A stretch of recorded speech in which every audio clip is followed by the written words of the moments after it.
Queridos, semana passada, ou melhor, semana retrasada, nós falamos aqui sobre pessoas que inspiram, lembram?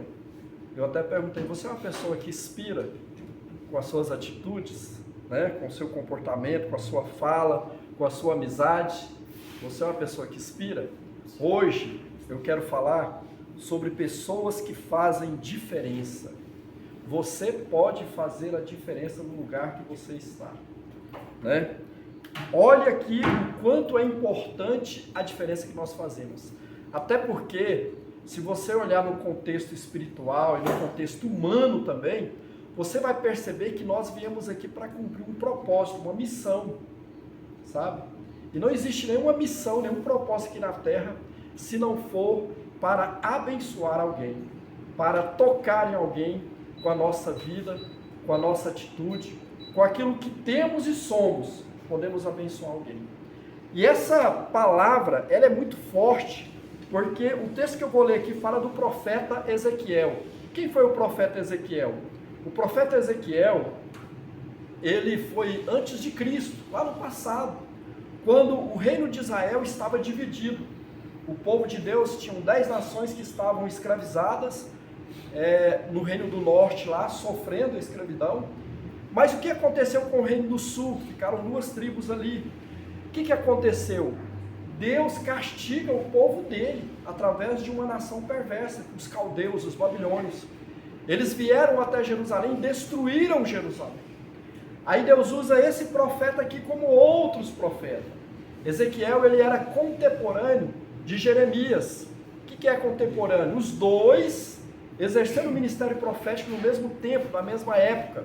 Porém, Ezequiel, ele foi levado junto com os cativos para a Babilônia, para servir o rei da Babilônia, chamado Nabucodonosor. E Jeremias ficou em Jerusalém, vendo a destruição do templo, da cidade e as famílias sendo destruídas. Ezequiel, Deus o chamou para ser profeta e fazer a diferença na sua época. Ezequiel, ele viu a sua família ser destruída. Ele viu a sua esposa morrer, mas Deus não deu para Ezequiel a oportunidade de velar a sua esposa. E ele foi levado cativo, escravo, para Babilônia, junto com os demais.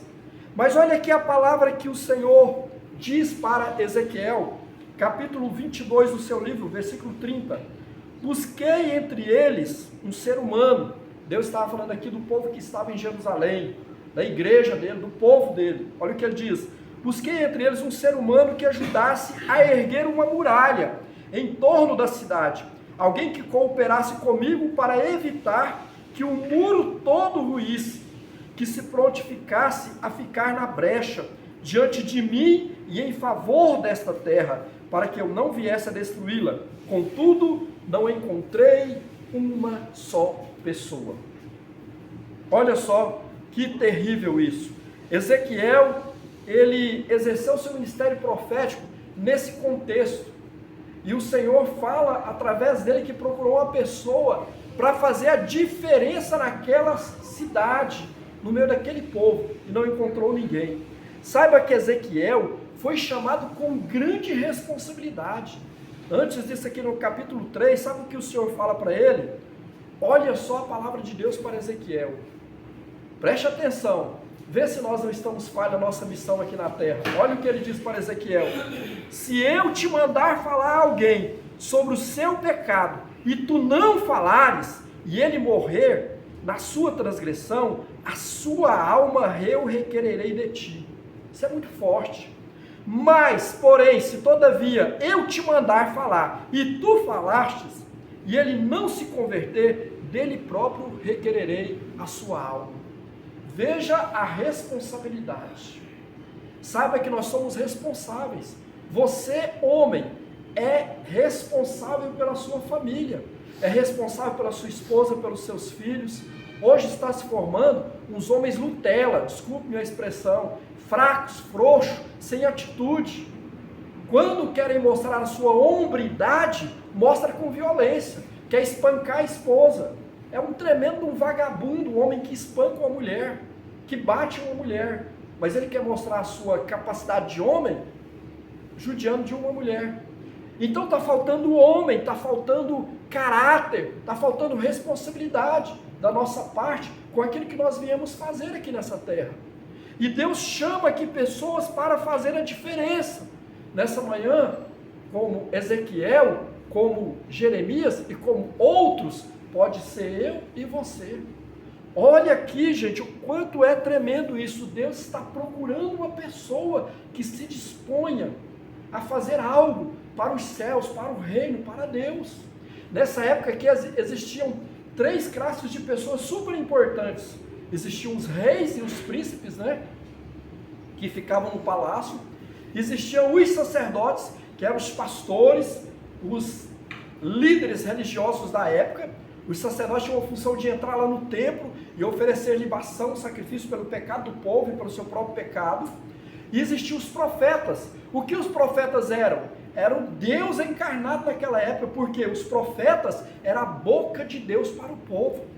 Aí a história que conta que Deus procura no palácio um rei, um príncipe, para ficar na brecha, para fazer a diferença naquela sociedade. Ele não achou, sabe por quê? Porque os príncipes, os reis, estavam com as mãos manchadas de sangue. Entendeu? Violência no palácio, maldade no palácio, governo covarde, corrupto, comunista. Deus então sai e vai até a igreja, os templos, onde estão os sacerdotes.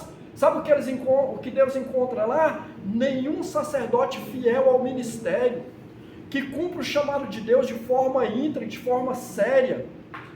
Por quê? Porque ele chega lá e vê os sacerdotes oferecendo sacrifício a Deus, mas em favor do povo, em troca de dinheiro, em troca de ofertas. Eu te pergunto, há diferença hoje? Há tantas igrejas que estão usando as ofertas e os dízimos dos seus membros para comprarem carros importados, para comprarem apartamentos chiques e mansões nos lugares mais nobres da cidade, comprarem fazendas de mais de 30 milhões de reais, e aí vivem pedindo dinheiro, e são pessoas famosas, sacerdotes que não estão agindo de acordo com aquilo que Deus quer. Não vou citar nome, mas o que tem de pastores, líderes religiosos, espíritas, padres envolvidos com política. Há um pastor aqui no Brasil muito conhecido, pastor de uma grande igreja. Da boca dele se ouve mais a palavra de Alexandre de Moraes do que do próprio Deus. Ofende as pessoas, porque é uma pessoa muito conhecida, uma pessoa famosa, que tem um currículo muito grande, uma igreja muito grande, e tem uma sabedoria enorme, mas está usando isso para profanar, desculpe-me, o reino de Deus, porque usa tudo isso para falar besteira. Agora no momento está agredindo seus próprios irmãos, indo contra seus próprios irmãos, usando argumentos fúteis, e conhece tanto de política, apesar que é um profundo conhecedor, um profundo bacharel em Bíblia, teólogo, mas vive perdendo tempo com política. Então, queridos, nesse tempo aqui, existiam muitos sacerdotes usando a sua capacidade, o seu dinheiro, a sua popularidade para fazer lucro próprio, para buscar dentro de um humanismo riqueza, para buscar dentro de um convívio religioso coisas para si. E não é diferente hoje, porque a nação estava decaída moralmente, a nação estava decaída espiritualmente, um profundo espírito de idolatria estava inserido no meio da nação. E eu te pergunto, é diferente hoje? Pais estavam contra filhos, filhos estavam contra pai, e pais estavam provocando a ira dos filhos. Havia todo esse conflito, a violência estava a galopar pelas ruas. E como está a violência hoje? Aqui, Goiás, cidade calma. Vai morar em São Paulo, Rio de Janeiro, depois você me fala alguns dias que você está lá. Violência total. Nessa época aqui, estava dessa forma. E aí aqueles que precisavam trazer a paz e fazer diferente, eram os agentes que estavam causando morte espiritual financeira, em todas as áreas para o povo. Aí Deus saiu do palácio, foi para o templo e não encontrou ninguém. O Senhor vai às montanhas à procura de um profeta, porque os profetas tinham por costume ficar nas montanhas, ficar nos desertos. Sabe o que acontece? Deus chega lá e vê que os profetas estavam falando mentira. E eu te pergunto, como está a nossa sociedade hoje? Quantos profetas estão proferindo mentira?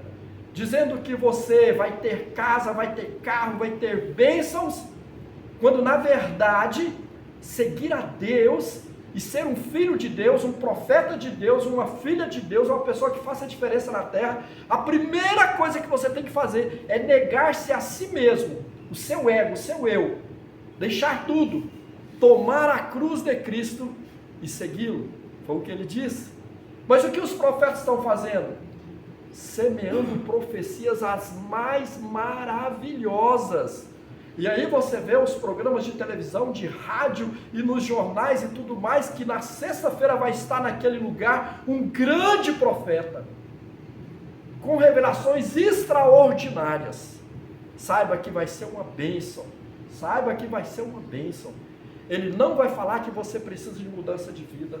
Ele não vai falar que você precisa deixar de ser adúltero ou adúltera. Ele não vai falar que você tem que parar de dar o calote nas pessoas. Ele não vai falar para você mudar a sua atitude de falsidade. Ele não vai falar para você mudar o seu caráter. Muito pelo contrário. Ele vai levantar as mãos, colocar na sua cabeça e vai profetizar tudo aquilo que você mais estava esperando. Coisas boas, maravilhosas, tremendas e poderosas. Não que nós podemos viver o melhor de Deus nessa terra e o porvir eterno. Não, não é isso. Mas não se engane. Vivemos uma realidade e uma realidade triste, uma realidade cruel, uma realidade de profundo desamor entre as pessoas. Mas os profetas estão profetizando só coisas boas. Não sou chamado para ir em algumas igrejas, porque as pessoas não querem ouvir a verdade. Pastor, o que eu preciso para ser uma pessoa que faça a diferença no meu tempo, na minha geração, aqui na empresa, dentro do ônibus, no trânsito? O que eu preciso para fazer a diferença? Você precisa ser uma pessoa arrependida. Isso aqui é muito tremendo. Por quê? Eu uso o exemplo do profeta Isaías. O rei Uzias morreu. Não sei porquê, me parece que rei Uzias era tio de Isaías. Havia uma influência forte na vida de Isaías, o rei Uzias. Ele morreu. Isaías vai para o templo orar. Ele vê a glória de Deus. Sabe o que ele diz no capítulo 6, versículo 5? Então bradei, ele gritou quando ele viu a glória de Deus. Isaías falou assim: ai de mim, não tenho salvação, porque sou um homem de lábios impuros e vivo no meio de um povo de impuros lábios, e os meus olhos contemplaram o rei, o Senhor dos exércitos. Sabe o que aconteceu nessa mesma visão, no versículo 6? Imediatamente um dos serafins voou até a mim, onde eu estava, trazendo uma brasa viva que havia tirado do altar com uma tenaz. Versículo 7, com ela tocou a minha boca e declarou-me: vê isto, tocou os teus lábios, a tua culpa será removida e os teus pecados está perdoado. O que isso implica dizer? Que Deus não está chamando pessoas perfeitas, mas pessoa arrependida. Eu erro, sim, eu peco, sim, eu sou imperfeito, sim, mas eu sou um profundo reconhecedor das minhas falhas, e todo dia, todo tempo eu peço perdão ao Senhor, e eu procuro ser uma pessoa melhor do que ontem, melhor do que horas atrás, mudando a minha forma de ser, me arrependendo do meu pecado, da minha atitude. Sabe, quando Isaías agora experimenta o perdão de Deus, a graça de Deus, ele se vê útil para fazer a diferença. Olha só que interessante. Por quê, pastor? Porque no versículo 8, ele diz assim, em seguida, ouvi a voz do Eterno que clamava: quem hei de enviar? Pode ser eu e pode ser você nessa manhã. Quem hei de enviar? E sabe o que Isaías responde? O Senhor diz assim: quem hei de enviar e quem irá por nós? Ao que prontamente respondi: eis-me aqui, envia-me a mim. Sabe o que Deus precisa? de pessoas que têm o coração arrependido. Mas infelizmente as pessoas não querem se arrepender. As pessoas querem mergulhar no seu erro, mergulhar na sua falha, mergulhar na sua pobreza espiritual e se tornar vítimas da situação, vítimas do caos, vítimas da violência, vítimas da ingratidão. É isso que as pessoas querem. Não querem se levantar, não querem ver a glória de Deus, não querem vir aqui a segunda-feira buscar uma instrução da parte de Deus, porque apesar dos dias que estamos aqui, toda segunda-feira o Senhor tem uma ministração dos céus para os nossos corações, que nos posiciona diante dEle, diante do inferno, diante das autoridades celestiais, e nos posiciona diante da sociedade podre, caída, que está nesse momento. Ele levanta eu e você para fazer a diferença. Precisamos ser arrependidos. Eu erro. Todo mundo erra. Agora vai ficar no erro? Vai permanecer no erro? Tome atitude, arrependa-se, sofra as consequências, mas seja o melhor de Deus, faça o melhor para Deus. Isaías fez isso. O que mais eu preciso, pastor, para poder ser uma pessoa usada por Deus? Você precisa ser uma pessoa quebrantada, como foi Jeremias. Jeremias ficou lá em Jerusalém. Ezequiel foi para a Babilônia, mas Jeremias ficou lá em Jerusalém, vendo o povo sofrer. Jeremias viu jorras de sangue como enxurradas do povo correndo pelas ruas de Jerusalém, o povo todo sendo destruído. Mas Jeremias era uma pessoa que estava quebrantado. O que é estar quebrantado? É estar com o coração quebrado. Não quebrado, mas desmanchado diante de Deus. Sabe? Entender a glória e o poder de Deus. O que Jeremias vê é isso. O salmista diz lá no Salmo 51, versículo 17: o sacrifício agradável ao eterno é o coração contrito. Um coração quebrantado e arrependido jamais será desprezado por Deus. A palavra quebrantado no hebraico significa esmiuçar, fazer virar pó, anular, descer do pedestal. Ora, se você quer ser importante no reino de Deus, você precisa ser a pessoa menos vista. Se você quiser ser grande no reino de Deus, você precisa descer. Se você quiser ter prestígio no reino de Deus, você precisa não mostrar quem você é. Então, no reino de Deus, para subir, tem que descer. Para ganhar, tem que perder. É diferente. Isso mostra um coração quebrantado diante de Deus. Ou seja, se Ele não fizer, se Ele não me usar, se não acontecer, entendeu? Nada vai acontecer através de mim. Por quê, pastor? O senhor fala que eu sou importante e nada vai acontecer através de mim. Sabe por quê? Porque Ele quer nos usar, mas Ele é a fonte. Eu sou somente o caminho pelo qual a água vai passar, a encanação. Por quê? Porque o céu, ele não age, ele reage à nossa reação. Entendeu?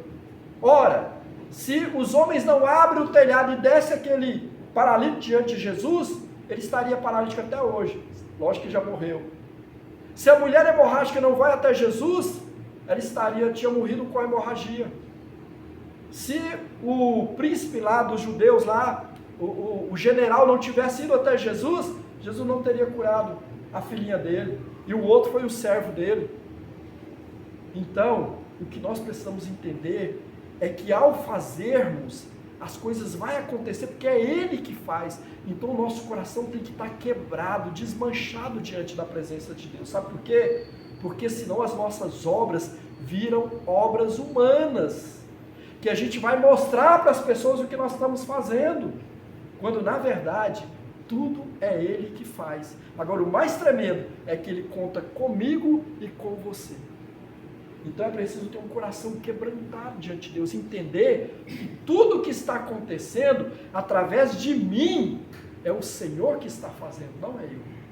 Eu estou cooperando com a obra de Deus. Você não convence ninguém, quem convence é o Espírito Santo.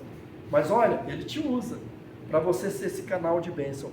Então, para você ser usado com êxito, seu coração precisa estar quebrado, precisa estar desmanchado diante dele, porque ofertas e sacrifício humano Deus não aceita, Por isso que muitas pessoas chegarão diante de Deus e falar: Senhor, no teu nome, eu fiz isso, eu fiz aquilo, eu preguei, eu dei comida para os pobres, eu abri creche, eu fui um bom governo, eu fiz tantas coisas. Sabe o que Deus vai dizer para essa pessoa? Olha que palavra mais triste: afaste de mim, maldito para o fogo eterno. Sabe por quê? Porque eu não te conheço.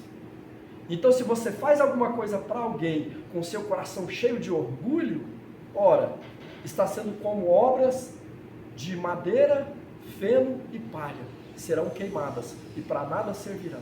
Então é necessário ter um coração inclinado à vontade de Deus. Amém? Glória a Deus. Terceira coisa, para mim fazer diferença, eu preciso ser obediente.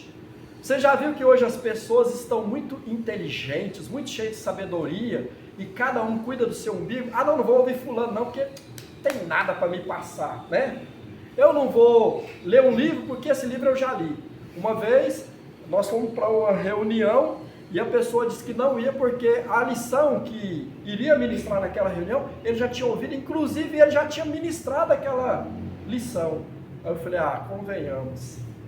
Então, queridos, obediência. Não tinha que ir lá para poder ouvir, tinha que ir lá por obediência. Era um líder na casa de Deus, e simplesmente não foi, porque ele disse que já tinha lido aquela lição. E eu fiquei pensando como as pessoas são orgulhosas, cheias de si, achando que sabem, e aí não obedecem. Sabe o que aconteceu aqui? O exemplo que eu uso, Abraão, Gênesis 12:1. Então o Senhor veio a Abraão e lhe ordenou: sai da tua terra, da tua parentela e da casa de teu pai, e dirige-te à terra que te mostrarei. Eu vou indicar o lugar para você. Você não está vendo? Eu vou indicar. Abraão obedeceu. Então partiu Abraão como orientar o Senhor, e Ló o acompanhou. Abraão tinha 75 anos de idade quando saiu da terra de Arã, Padã.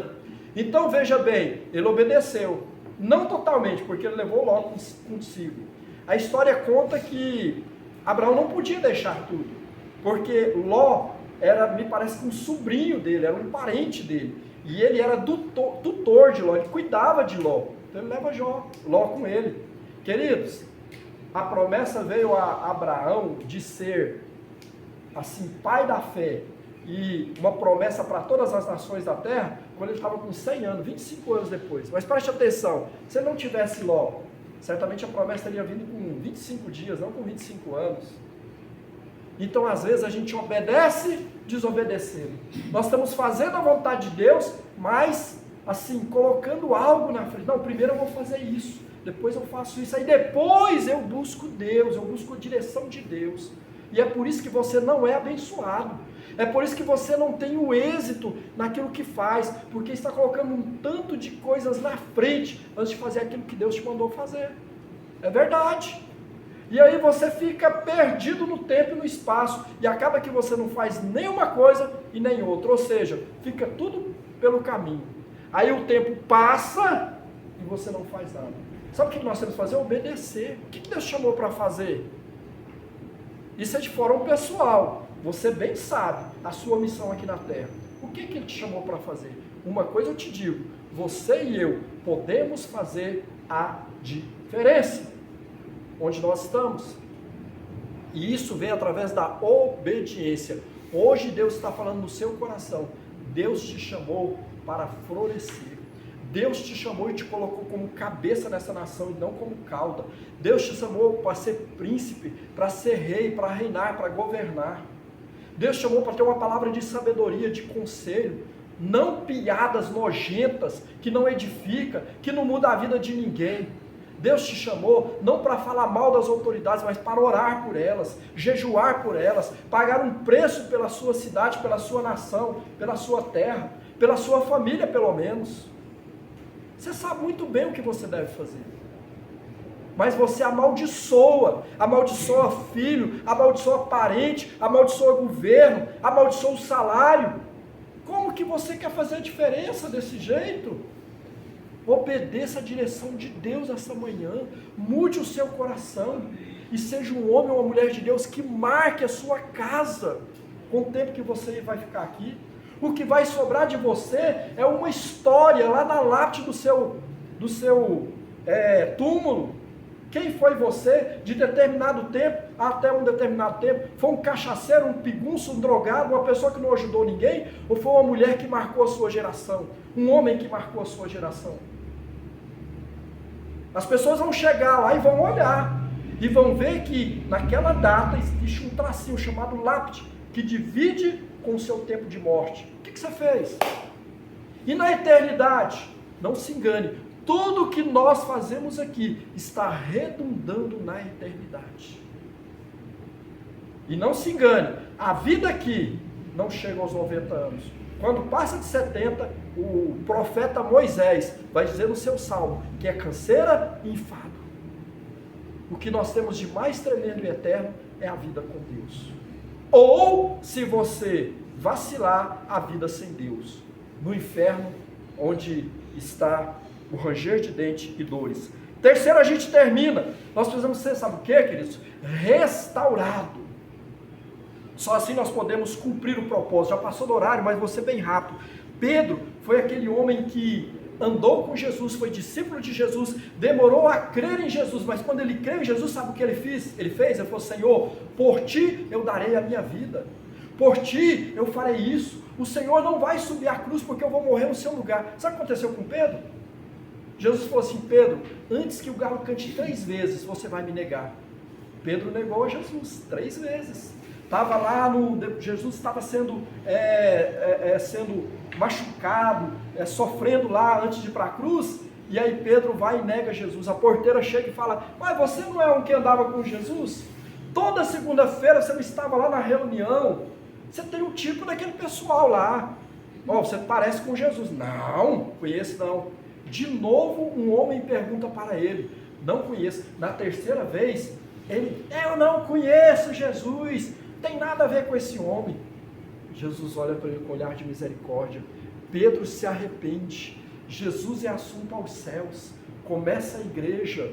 Mas antes de Jesus ser assunto aos céus, lá em João, no Evangelho de João, capítulo 21, Jesus agora está lá na praia, ainda não tinha sido ressurreto, está lá na praia assando um peixe com mel. E chega João e Pedro que estava pescando. João sai correndo na frente, Pedro ainda desconfiado um pouquinho atrás, e Jesus disse: vem. E eles vão até Jesus, eles percebem que é Jesus, e eles vão comer e cear com Jesus ali. E Jesus então disse para Pedro assim: Pedro, tu me amas? E Pedro: Senhor, eu te amo. Segunda vez ele pergunta: Pedro, tu me amas? Ele diz: Senhor, eu te amo. Terceira vez Jesus pergunta: Pedro, tu me amas? E ele responde: Senhor, tu sabes que eu te amo. E as 3 vezes o Senhor fala: então apacenta as minhas ovelhas. 3 vezes Pedro nega Jesus. 3 vezes Pedro é restaurado para ser um homem diferente nessa terra. Quando Pedro prega depois do Pentecoste, 5.000 almas se convertem ao chamado caminho, que era como se chamava o cristianismo naquele tempo. Segunda pregação de Pedro, 3.000 almas se convertem. Queridos, saiba que existe alguém que pode fazer a diferença. Esse alguém é eu e você. Eu termino voltando lá no profeta Ezequiel, que teve uma visão quando Jerusalém estava sendo destruída. E nessa visão, Ezequiel viu que o povo estava sendo destruído, todos sendo mortos, animais, crianças. Só que aí entrou alguém ali com um balde de tinta e começou a passar a tinta em algumas pessoas. E Ezequiel fala: Senhor, tem alguém passando tinta em algumas pessoas. Ele disse: então vamos parar a destruição. Sabe por quê? Porque essas pessoas que são marcadas é que estão fazendo a diferença ainda dentro da nação de Israel. Eu quero te falar nessa manhã: Deus está com um balde de tinta marcando você e marcando eu. Estamos fazendo a diferença nessa nação. Será destruída, mas enquanto a igreja do Senhor viva, a igreja viva, a noiva de Cristo estiver aqui, que é eu e você, marcados pelo sangue do Cordeiro, sabe o que vai acontecer? Essa terra vai sofrer grandes impactos, grandes diferenças, através da minha e da minha vida. Que essa palavra se cumpra na sua vida hoje, e que você seja, a partir de hoje, uma pessoa que faça diferença mais do que você já tenha feito. aqui na empresa, no trabalho, onde quer que você esteja, em nome de Jesus.